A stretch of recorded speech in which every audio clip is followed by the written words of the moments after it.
hari ini kita akan mempraktikkan bagaimana cara pengambilan urin pada pasiennya. Jadi pengambilan spesimen urin ini ada berbagai macam ragam ya, seperti yang sudah dijelaskan kemarin dan kita sudah belajar teorinya. Silakan dibaca-baca kembali slide yang sudah saya berikan. Kita fokus di praktek hari ini. Nah, apa yang harus kita lakukan pertama kali ya, kita siapkan alat kita dulu ya. Alat apa yang kita butuhkan? Ada botol yang udah disterilkan ya, ini botol yang udah disterilkan. Nanti urinnya, mana urin kalian? Kemarin saya udah kasih tahu loh, matikan ya. Ada label ya, label itu label spesimen kayak gini ya. Jadi ada yang udah di print, biasanya udah ada nomor registrasi, nama pasiennya siapa, kemudian tanggal pengambilan sampel, dan dokter pemeriksanya ataupun perawat pengambilannya siapa. Ya, selanjutnya setelah semua alat disiapkan, ya udah semua alat disiapkan, perkenalkan, sambut dulu pasiennya dengan ramah. Ambil dulu apron. Kita udah siapkan semua alat, mulai dari APD, persiapan bang. Sambut klien dengan sopan dan ramah. Persilahkan pasien kita dulu. Selamat pagi Ibu, perkenalkan saya Bidan Kartika, bidan bertugas pada hari ini. Jadi silakan duduk ya Ibu ya.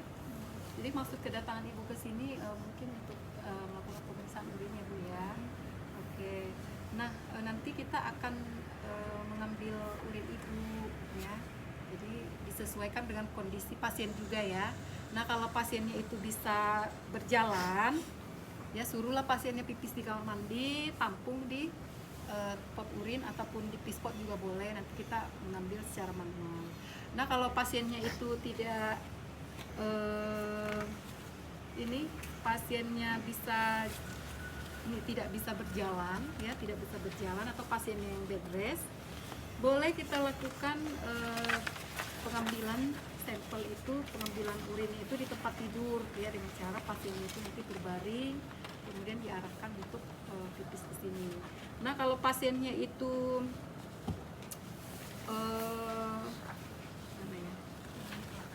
ya itu kita tadi sudah memperkenalkan diri, sudah jelaskan prosedur, kemudian jaga privasi ya. Lihat respon klien kita, apakah pasien kita ini merasa nyaman dengan kita, penyampaian kita, ataupun merasa kurang nyaman dengan ruangannya ya. Jadi tetap jaga privasi klien supaya pasien kita ini tidak privasinya tetap terjaga gitu ya. Tutup pintu, tutup tirai. Selanjutnya adalah pasien kita sekarang adalah pasien yang bisa berjalan ya. Jadi antarkan pasien kita ini ke kamar mandi. Ayo Bu, Ibu ke kamar mandi dulu ya Bu ya. Oke, antarkan ke kamar mandi, kemudian anjurkan klien untuk mengelap daerah genitalia. Jadi pasiennya cebok dulu, ya jangan pakai sabun ya. Pasiennya cebok. Kenapa nggak boleh pakai sabun? Karena kalau pakai sabun nanti akan mempengaruhi hasil pemeriksaan. Ya nggak usah pakai sabun, dicebok aja seperti biasa pakai air air yang mengalir, kemudian lap ya, lap dengan handuk aja, nggak boleh pakai tisu. Karena kalau pakai tisu ada partikel-partikel yang menempel nanti ya. Jadi takutnya pas pasiennya pipis, partikel ini turut serta masuk ke sampelnya, jadi takutnya mempengaruhi hasil pemeriksaan juga ya. Nah, untuk klien wanita ya, seperti biasalah kalian cebok itu seperti apa ya, dari depan ke belakang ya kan. Ajarkan ya, Ibu cebok dulu yang benar ya, yang bagus ya, seperti itu. Nah, untuk laki-laki tarik penis ya. Udah pernah lihat penis nggak? Ya, ya penis ya, anggap aja kita lihat penis. Nah, kalau pasiennya sunat, jadi sunat nggak perlu ditarik lagi ya, di dalam basuh aja. Nah, kalau pasiennya nggak sunat, ini tariklah ini vestibulu, gland penis, tarik ke bawah ya. Kemudian setelah ditarik perlahan-lahan, udah ditarik gitu ya, bersihkan menggunakan kapas steril ya, kapas sublimat yang sudah di menggunakan air DTT. Ini pasiennya ya, diarahin ya Pak, nanti untuk apanya Pak, Bapak bersihin dulu ya, cebok dulu di kamar mandi pakai kapas ini ya. Jadi berikan kapasnya ke bapaknya supaya dia itu membersihkan alat genitalianya di kamar mandi gitu ya. Jadi dia dengan gerakan memutar ya, gland penisnya dibersihkan pakai kapas sublimat yang sudah dicelupin ke air DTT. Nah, air DTT itu adalah air steril yang sudah dimasak ya dan didinginkan. Perbedaan air steril dengan air larutan klorin, kalau larutan klorin 0,5% itu satu bagian kaporit, tahu kaporit kan? Bakelin itu dicampurkan dengan 9 bagian, 9 kali ini air bersih, yaitu cara mencampur air klorin. Nah, selanjutnya setelah pasiennya itu, pasien laki-laki itu sudah membersihkannya, itu ya, untuk pasien yang memerlukan bantuan ini nggak perlulah dibantu ya, kan dia bisa berjalan ya. Ya anggaplah pasien kita ini sedang sehat dan dia pengen tahu kultur urinnya seperti apa gitu ya. Nah, selanjutnya untuk pasien yang tidak bisa berjalan ya, untuk tidak bisa berjalan tapi masih sadar, ajarkan kliennya untuk pipis ya. Ibu boleh gambarin ya. Oke, bentuk dorsal recumbent ya gitu ya, kakinya agak dibuka sedikit ya. Jadi ini pispotnya kita letakkan di bokong pasien dengan tetap berkomunikasi ya. Ibu mau diizin, saya mau mengambil spesimen urinnya ya, tapi ini nanti saya saya masukkan ke bawah bokong ibu angkat bokongnya sedikit ya. Oke, silakan diangkat. Oke. Nah, udah sampai sini ibu pipis ya. Nah, udah pasiennya pipis ya. Udah pipis. Kemudian udah selesai ya. Ya, oke, sudah selesai ibu. Silakan angkat lagi pangkatnya ya. Udah selesai. Nah, sebelum tadi pasiennya pipis, kita lakukan vulva hygiene dulu ya. Kan pasiennya nggak bisa berjalan kan. Kata kuncinya tadi harus dibersihkan terlebih dahulu vaginanya, ibu lupa tadi ya. Jadi lakukan dulu vulva hygiene, kita ulang lagi ya. Vulva. Ada yang belum tahu vulva hygiene? Mengeluarkan urin di pispot ya. Jadi tempatkan wadah di tempat aliran urin dan ambil sampel, jangan sampai wadah tersentuh penis ya. Kalau dia laki-laki ya, ini pasien kita perempuan ya, jangan sampai tersentuh terkontaminasi dengan cairan haid ataupun keputihan, itu nggak boleh ya. Makanya tadi kita harus membersihkan terlebih dahulu. Nah, selanjutnya ambil 30 sampai 60 mili urin ya. Jadi kita menggunakan speed, ada bot speed nggak ada ya, 50 cc ya, 50 cc. Kemudian ambillah 30 sampai 60 mili ya, boleh 40 mili, boleh 50 mili ya, ambil secukupnya. Kemudian kita masukkan ke pot ya. Kemudian masukkan ke pot ini dari speed tadi, kita masukkan, jangan sampai mengkontaminasi mulut-mulut pot urin ini ya. Masukkan. Ini tadi saya udah pakai handscoon ya, udah pakai APD ya, udah cuci tangan, cuman di sini nggak dimunculkan sebelum kita melakukan tindakan tadi. Setelah kita, ini nanti saya revisi dulu. Setelah kita memasukkan 60 ml ini ya, ini punya kalian ya? Iya, punya lah.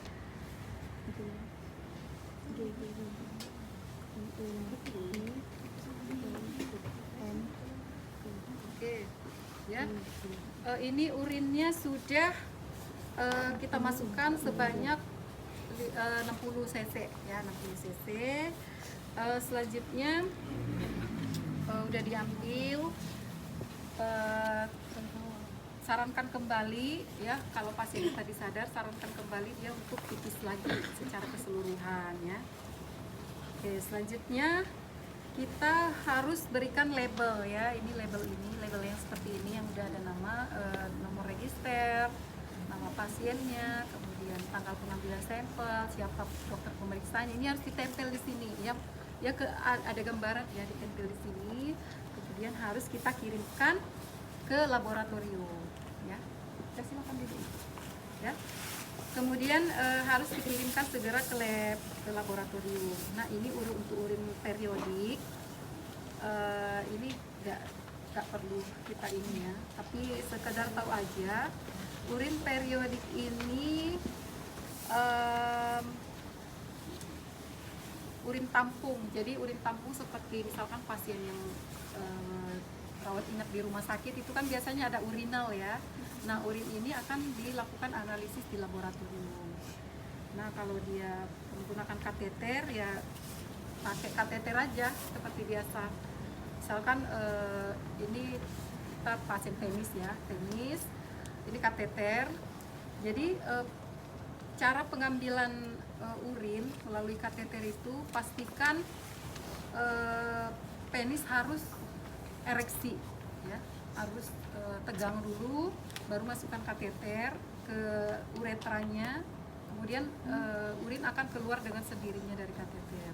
Nah, untuk pasien perempuan buka labia mayora, masukkan masukkan kateter ke vestibulum ataupun orifisium uretra eksternanya ya, lubang kencing. Nanti urin akan keluar, kita tampung di Nerbecken boleh ataupun di urinal juga boleh ya. Oke, sampai di sini ya. Alat-alatnya kurang lebih sama seperti yang tadi ya, sama seperti yang tadi alatnya. Kemudian sambut klien dengan sopan dan ramah, persiapkan, silakan duduk sama seperti yang tadi. Selamat pagi Bu, perkenalkan diri Kartika, bidan yang bertugas pada hari ini. Jadi di sini saya akan mengambil sampel ya, sampel dari feses Ibu. Apakah Ibu bersedia? Ya, jadi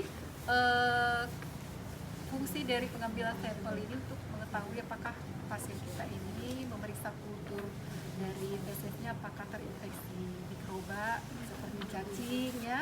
Ada kategori cacing di bagian fesesnya, kita harus interpretasikan. Mengotori spesimen dengan darah menstruasi ya, ataupun dengan cairan-cairan yang keluar dari vagina ya. Kenapa? Sama seperti urin tadi, dia akan mengontaminasi dan akan mengecoh hasil dari feses ini ya, akan mengecoh, akan mengontaminasi. Jadi nanti hasilnya tidak akurat.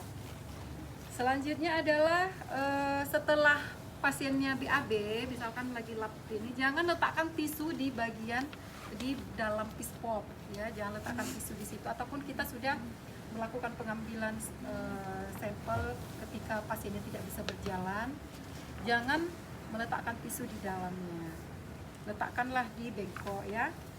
Selanjutnya setelah selesai beritahu bidan, setelah selesai PAB tadi udah dimasukkan ke pispot ya, kasih tahu bidan ataupun perawatnya, kasih, kemudian ibunya cebok lagi dengan bersih ya.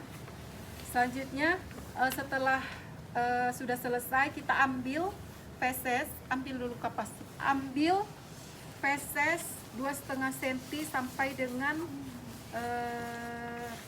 2,5 cm atau 15 sampai 30 ml cairan feses ya. Jadi kita ambillah feses itu, agak menjijikkan ya memang. Jadi ambil sekitar 2,5 cm ya, 2,5 cm kira-kira segini lah ya fesesnya, dan cairan-cairan yang ada di feses ini ya, ambil kemudian letakkan di sini ya. Ini anggap sudah ada fesesnya di dalam. Kita pakai pakai APD ya, karena ini kan barang terkontaminasi. Dan cairan-cairan feses itu juga kita masukkan kalau misalkan pasiennya diare ya, kalau pasiennya apa ya kita perlu, kalau pasiennya konstipasi ya masukkan, kalau pasiennya diare ya masukkanlah ya cairan-cairannya ya. Paham ya? Paham. Saya juga aku agak jijik ya. Sudah beri label ya, label sama seperti yang tadi udah dilabelin. Kemudian untuk bayi ya, bayi dan anak kecil, dia kan nggak bisa tuh kita suruh kau berak dulu lah gitu ya, nggak bisa ya. Jadi gimana caranya? Bayinya misalkan pakai pampers, BAB yang di pampersnya itu yang kita suruh orang tuanya bawa, ya. BAB yang di pampers suruh orang tuanya bawa, kemudian itu yang kita ambil, masukkan ke pot dan dicek di laboratorium, ya. Jadi sudah sampai di sini semua formulir, ya. Ini nggak terlalu banyak, dengan sopan, kemudian perkenalkan diri, jelaskan prosedur bahwasanya kita akan mengambil dahak ibu, ya.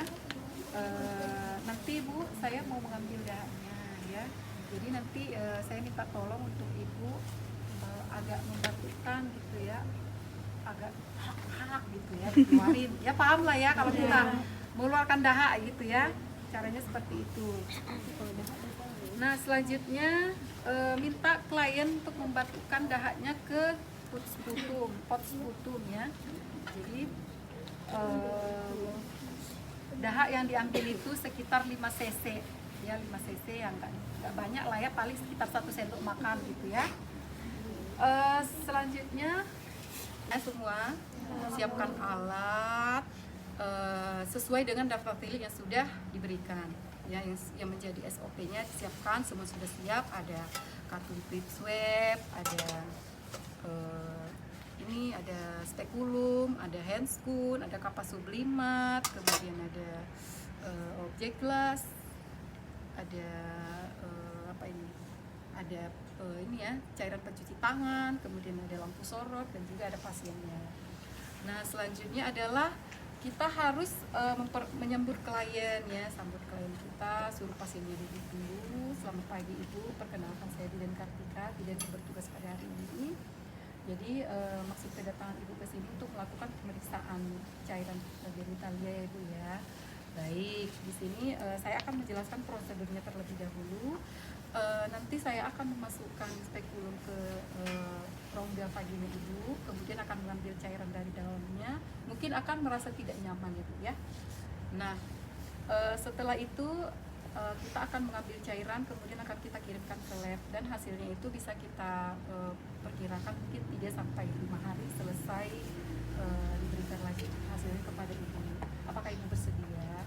Oke. Nah, setelah pasiennya sudah bersedia, kita respon pasiennya, apakah pasiennya itu rasanya nyaman ataupun tidak nyaman dengan yang kita sampaikan, ataupun mungkin posisinya tidak ini ya. Kita harus melihat responnya, kemudian jaga privasi, pasang sampiran ya, pasang sampiran, tutup pintu. Kemudian kita lanjut ke prosedur ya, gunakan APD ya. APD itu ada ini ada celemek ya, boleh menggunakan head to toe ataupun dari celemek ini boleh kalau memang kesulitan nanti ya. Jadi kita gunakan celemek. Selanjutnya pakai masker ya, karena kita berkaitan dengan infeksi tingkat tinggi ya, kita harus gunakan APD. Nggak ada apa di pengait ini. Ada yang bawa pengait masker nggak? Depan kita ya, buka. Nah, pakai handscoon. Cara melipat handscoon nggak kayak gitu ya. Cara melipatnya seperti ini. Lipat sepertiga bagian ke arah luar.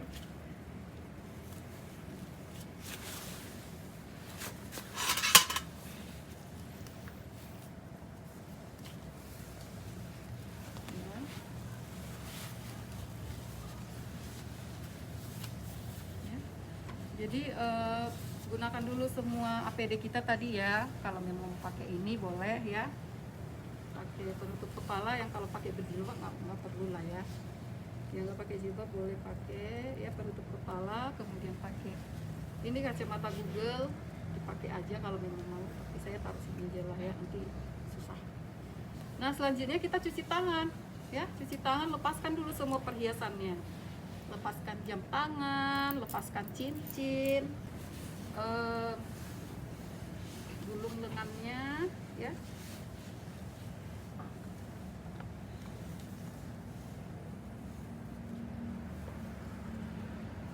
Saya nggak usah lepas lah ya, bikin lah ya. Selanjutnya kita cuci tangan 6 langkah ya. Bagaimana cuci tangan 6 langkah? Yuk ikut semua. Yuk, yang pertama adalah usap telapak tangan ya. Oke, kemudian punggung tangan, kemudian selas jari ya. Selanjutnya jepit ya. Ya, jepit, kemudian putar ya, putar jempolnya, kemudian jarinya diputar ke pergelangan tangan, ke telapak tangan. Oke. Selanjutnya adalah kita harus pakai handscoon yang steril yang berada di instrumen. Cara menggunakan handscoon. Ya. Oke, cara menggunakan handscoon adalah dengan cara ini kita pegang ya, menggunakan 2 jari, kemudian masukkanlah jari-jari kita yang lain ke handscoon ya. Nah, kalau misalkan handscoonnya kayak gini belum rapi, nggak apa-apa, ambil handscoon yang kedua ya, ambilnya dari luar, bukan dari dalam lagi ya, dari luar, masukkanlah jari kita. Nah, kemudian ini kita rapikan. Nah, ini boleh kita pegang-pegang seperti ini ya, udah boleh. Jadi sebelum kalian tadi ini belum rapi, kalian pegang pakai tangan kalian itu nggak boleh ya. Nah, jadi tekniknya seperti itu. Oke, selanjutnya adalah lakukan vulva hygiene ya. Mohon izin Ibu, saya akan membersihkan vagina Ibu dulu ya, Bu ya. Oke, nah dengan cara lakukan vulva hygiene ya, dengan cara lihat dulu bagian vaginanya ada ganjil-ganjil nggak?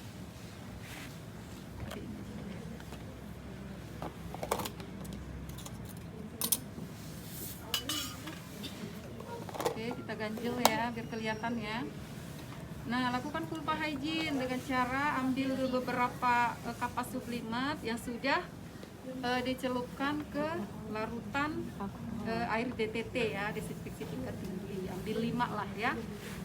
Nah, tangan kiri ataupun tangan yang dominan dekat dengan pasien ya. Ini kita harus membuka labia. Buka labia. Kemudian kalau memang mau diinspeksi boleh, inspeksi dulu ya. Inspeksi, lihat dulu keadaan vaginanya, apakah vaginanya bengkak ya, kemudian apakah ada pengeluaran cairan-cairan yang tidak wajar, apakah ada kemerah-merahan, apakah mengeluarkan nanah ya, itu kita harus inspeksi itu lihat ya. Kemudian bersihkan genitalia pasien kita ya, dengan cara bersihkan labia minora ini dulu, bagian dalam ya, dari atas ke bawah ya, kemudian letakkan di bengkok. Kemudian labia minora kiri ya, yang bagian dalam dulu, kemudian bagi labia mayora ya, labia mayoranya yang bagian luar ya, 1 kapas 1 usapan ya. Nah, selanjutnya adalah dari vestibulum ke anus ya, jadi dari vestibulum itu dari klitoris atas sampai dengan ke anus ya. Setelah dirasa sudah bersih, kita harus memasukkan spekulum yang sudah steril ya, ini udah steril ke dalam vagina pasien kita ya, dengan cara tetap berkomunikasi dengan pasien. Ibu mohon izin, saya mau memasukkan sebuah alat ke vagina Ibu ya.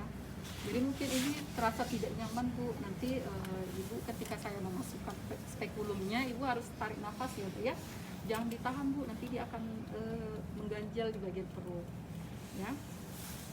Oke, kita masukkanlah spekulum ini ke dalam vagina pasien kita dengan cara kita buka dulu lah ya labianya, buka labianya, kemudian masukkan arah horizontal ya, horizontal ini tegak lurus, kalau vertikal dia memanjang ya, mendatar. Jadi kita masukkan secara horizontal. Cara memegangnya seperti ini aja, cukup seperti ini ya. Oke, ini ditahan. Nah, kalau sudah masuk ke dalam nanti ini akan kita tekan ya. Jadi kita masukkan secara horizontal, kemudian setelah masuk di serviks, ini kita putar. Kemudian tekan pengunci ya sampai dia berbentuk ini seperti ini di dalam dan kita kunci. Ya, oke, kita ulang. Buka labia pasien, masukkan spekulum secara perlahan-lahan, jangan tergesa-gesa seperti ini ya, lecet nanti vagina pasienmu. Jadi masukkan secara perlahan-lahan. Maaf ya, izin ya Bu ya, itu tarik nafas ya Bu. Oke. Ya, tarik nafas ya. Oke, setelah sampai di pangkal spekulum, ini kita putar ya, putar, kemudian tekan pengunci, kunci penguncinya ya. Oke, ini dulu dari kunci. Oke, nah dia akan kelihatan serviknya di dalam. Udah kelihatan ya? Ya, itu mulut serviks. Ada ini ya, lampu sorot ini, anggaplah ya. Ini udah hidup ya. Jadi kita tetap menyorot dia supaya kelihatan serviknya. Udah kelihatan belum? Ini ya. Kelihatan yang bulat ya, itu serviks ya. Yang bulat itu adalah serviks, dan cairan yang keluar dari situ yang harus kita ambil ya, paham ya? Yang bulat kayak donat Kami belum kelihatan Bu, ketinggian Bu. ketinggian ya. Ibu, kami Bu, Kami juga belum. Ya. Jadi inilah yang ada di bagian reproduksi kita sebagai perempuannya. Nah, selanjutnya adalah jangan sampai apa ini udah ya. Kalau kita inspeksi lagi ya, lihat di bagian serviks dan dinding vagina apakah ada eritema ya, ada pembengkakan, ada hematoma, misalkan ada seperti memar, kemudian apakah ada pengeluaran yang tidak wajar, apakah ada keputihan, ya itu harus kita lihat di bagian dalam liang vagina dan juga serviksnya ya. Selanjutnya masukkan katun tube swab di kanalis cervicalis sedalam 1-2 cm ya. Jadi ambil katun tube swab ini ya, ini kering dan steril ya. Ini kita masukkan ke dalam lubang donat tadi. Yang bentuknya seperti donat, masukkan ke dalam sedalam 1-2 cm ya, sekitar segini lah ya. Ini semua masuk ya. Jadi masukkanlah ke dalam. Oke, ini udah kita masukin ya. Kemudian sambil ditekan dengan lembut ya, dan kapasnya diputar di dalam sampai semua kapas ini dirasa sudah seperti lembab ataupun berair ya. Nah, putar ke kiri dan ke kanan selama 5-10 detik sampai tubuh terserap dengan sempurna ya. Jadi dirasa ini sudah terserap ya. Kemudian ini kita keluarkan ya. Ini kita keluarkan dulu, kemudian kita letakkan dulu di ini ya, di sini ya. Kemudian ini buka pengunci, kok langsung buka sih? Dan kemudian kita hapus ke objek gelas ya, objek gelas. Cara menghapusnya seperti apa? Nggak boleh gini ya, nggak boleh gini, nggak boleh gini. Jadi bolehnya itu dengan cara ini kan tadi sudah terserap cairan tubuh ya, jadi kita tinggal menggulingkan aja sampai cairannya terlihat di objek gelas. Kemudian ini kita letakkan di bengkok di tempat sampah terkontaminasi, dan ini kita tempatkan di box khusus untuk objek gelas. Kemudian buat label ya, buat label nama pasien, tanggal pengambilan sampel, dan akan dikirimkan kemana, tenaga pemeriksanya siapa ya. Buatlah, masukkan ke dalam kotak, kemudian akan kita kirim segera ya. Selanjutnya itu keluarkan spekulum. Caranya seperti apa ya, ini kan tadi tegak lurus ya, mendatar ya. Nah, kita buka dulu penguncinya ya. ini buka penguncinya, ini ditekan dulu ya, supaya kalau dia dibiarin gini susah dia ya. Tekan dulu, kemudian tutup dulu ya, tutup mulut spekulumnya. Kemudian ini kita putar, membentuk horizontal kembali seperti yang tadi. Kemudian ibunya tarik nafas lagi. Ibu, ini saya mau keluarkan, tarik nafas ya Bu ya. Ya, oke ya. Ini udah keluar dari vagina pasien kita. Ini kita celupkan ke larutan klorin ya. Mana Pak? Ambil Mbak itu. Ya, ini larutan klorin. Selanjutnya adalah udah ya, udah buka kunci, udah selesai kegiatan kita. Kemudian bereskan alat, sudah dicelupkan ke larutan klorin. Kemudian buka sarung tangan secara terbalik ya, buka sarung tangan secara terbalik dan celupkan ke larutan klorin. Oke, kemudian cuci tangan kembali 6 langkah seperti tadi ya. 1, 2, 3, 4, 5 dan 6 ya. Dicuci, dilap dengan bersih ya. Selanjutnya adalah baru kita jelaskan kepada pasien kita hasil temuan yang sudah kita lakukan ya. Jadi ini seperti ini ya. Oke.